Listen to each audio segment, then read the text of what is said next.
Assalamualaikum warahmatullahi wabarakatuh. Salam sejahtera untuk kita semua.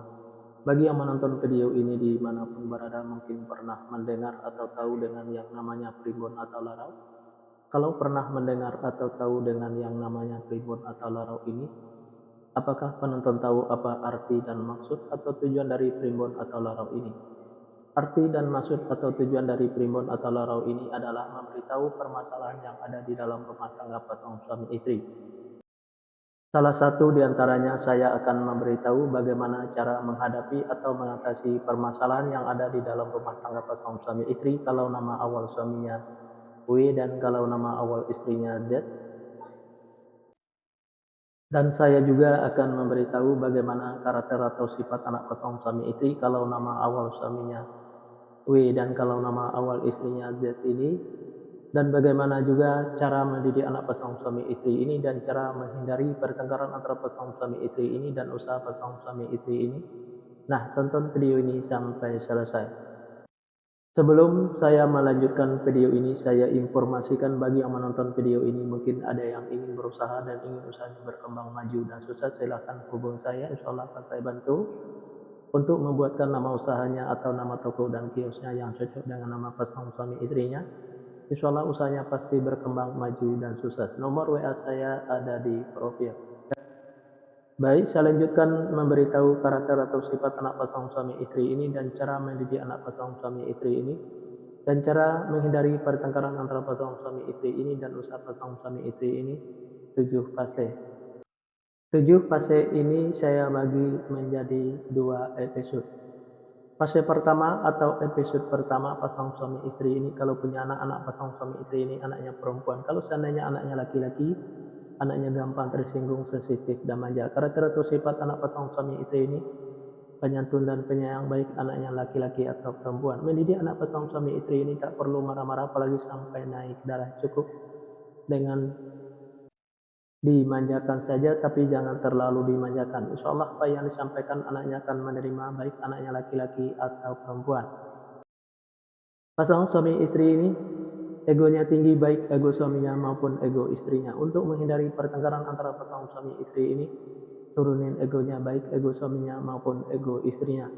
Usaha pasangan suami istri ini saya ibaratkan seperti rumah di pinggir kali. Kenapa saya ibaratkan seperti rumah di pinggir kali? Karena yang namanya rumah di pinggir kali, kalaulah hujan selalu kebanjiran, apalagi hujannya gede dan banyak, itu lebih banjir lagi rumahnya. Nah, begitu juga pasangan suami istri ini.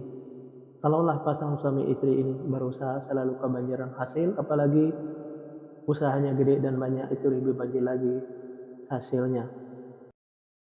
Fase yang kedua, pasangan suami istri ini kalau punya anak pasangan suami istri ini anaknya laki-laki. Kalau seandainya anaknya perempuan, anaknya pemberani, pintar dan cerdas. Karakter atau sifat anak pasangan suami istri ini seperti pemimpin, baik anaknya perempuan atau laki-laki. Mendidik anak pasangan suami istri ini tak perlu marah-marah apalagi sampai naik darah, cukup dengan logika dan masuk akal saja. Insya Allah apa yang disampaikan anaknya akan menerima, baik anaknya perempuan atau laki-laki. Pasangan suami istri ini sesanto menyimpan atau mengumpulin hasil usahanya yang didapat bisa dikarenakan pasangan suami istri ini boros, bisa juga karena masuk rumah sakit atau dirawat di rumah sakit, bisa juga karena ditipu orang atau dibohongin orang. Biar hasil usahanya bisa tersimpan atau terkumpul, jangan ikutin keborosannya, baik keborosan suaminya maupun keborosan istrinya. Biar tidak masuk ke rumah sakit atau dirawat di rumah sakit, jaga kebersihannya dan jaga makanannya. Biar tidak ditipu orang atau dibohongin orang, tingkatkan kehati-hatiannya. Usaha pasangan suami istri ini selalu berhasil. Fase yang ketiga, pasangan suami istri ini kalau punya anak pasangan suami istri ini anaknya laki-laki. Kalau seandainya anaknya perempuan, anaknya pemberani, pintar dan cerdas. Karakter atau sifat anak pasangan suami istri ini seperti pemimpin, baik anaknya perempuan atau laki-laki. Mendidik anak pasangan suami istri ini tak perlu marah-marah apalagi sampai naik darah, cukup dengan logika dan masuk akal saja. Insya Allah apa yang disampaikan anaknya akan menerima, baik anaknya perempuan atau laki-laki. Pasangan suami istri ini susah untuk menyimpan atau mengumpulin hasil usahanya yang didapat, bisa dikarenakan pasangan suami istri ini boros, bisa juga karena masuk rumah sakit atau dirawat rumah sakit, bisa juga karena ditipu orang atau dibohongin orang. Biar hasil usahanya bisa tersimpan atau terkumpul, jangan ikutin keborosannya, baik keborosan suaminya maupun keborosan istrinya. Biar tidak masuk rumah sakit atau dirawat di rumah sakit, jaga kebersihannya dan jaga makanannya biar tidak ditipu orang atau dibohongin orang. Tingkatkan kehati-hatiannya. Usaha pasangan suami istri ini selalu berhasil. Fase yang keempat, pasangan suami istri ini kalau punya anak-anak, pasangan suami istri ini anaknya perempuan. Kalau seandainya anaknya laki-laki, anaknya gampang tersinggung, sensitif, dan manja. Karakter atau sifat anak pasangan suami istri ini penyantun dan penyayang, baik anaknya laki-laki atau perempuan. Mendidik anak pasangan suami istri ini tak perlu marah-marah apalagi sampai naik darah. Cukup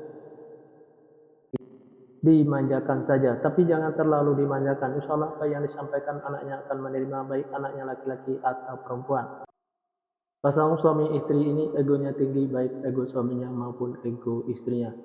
Untuk menghindari pertengkaran antara pasangan suami istri ini, turunin egonya, baik ego suaminya maupun ego istrinya. Usaha pasangan suami istri ini saya ibaratkan seperti rumah di pinggir kali. Kenapa saya ibaratkan seperti rumah di pinggir kali? Karena yang namanya rumah di pinggir kali kalau hujan selalu kebanjiran, apalagi hujannya gede dan banyak itu lebih banjir lagi rumahnya. Nah, begitu juga pasangan suami istri ini. Kalaulah pasangan suami istri ini berusaha selalu kebanjiran hasil, apalagi usahanya gede dan banyak itu lebih banjir lagi hasilnya. Di episode yang pertama ini, yang menonton video ini mungkin ingin tahu fase selanjutnya, silahkan tonton videonya di episode yang kedua. Yang menonton video ini juga mungkin ada yang ingin tahu karakter atau sifat anak pasangan suami istrinya dan cara mendidik anak pasangan suami istrinya dan cara menghindari pertengkaran antara pasangan suami istrinya dan usaha pasangan suami istrinya. Nah, tulis saja di kolom komentar nama lengkapnya dan nama lengkap pasangannya, insya Allah akan saya jawab dengan video. Nah, hanya itu yang bisa saya sampaikan. Mohon maaf kalau ada kata-kata yang salah. Yang salah itu pasti dari saya, yang benar dari Allah. Pertama, saya mulai dengan Assalamualaikum. Sekarang saya sudahi, wabillahi taufik wal hidayah. Assalamualaikum warahmatullahi wabarakatuh. Salam sejahtera untuk kita semua.